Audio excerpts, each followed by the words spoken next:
আসসালামু আলাইকুম এভরিওয়ান, সবাই কেমন আছেন? আশা করি ভালো আছেন। আমি হৃদয় আহমেদ, আপনারা দেখতেছেন এম3 হৃদয় বিডি। আমরা হয়তো অনেকেই শুনেছি আয়নাঘর। আয়নাঘর আমরা কখনো দেখিনি। আমরা আয়নাঘরের কথা অনেক শুনেছি, হয়তো কারো কাছ থেকে যেইভাবে হোক আমরা অনেক শুনেছি, কিন্তু এই আয়নাঘরটা কেমন আমাদের কোনো আইডিয়া নেই। কতটা ভয়ঙ্কর একটা আয়নাঘর একমাত্র ওই ব্যক্তিরাই জানে যারা আয়নাঘরে কয়েদি হিসেবে ছিল।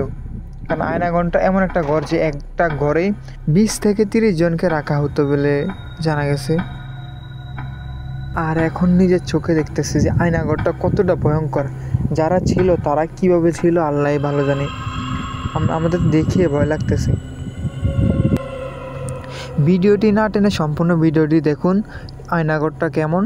আর আপনি কি আয়নাঘরের সম্বন্ধে আগে জানতেন, নাকি আগে দেখছেন, নাকি আপনার আয়নাঘরের সম্বন্ধে আগে কোনো ধারণা ছিল?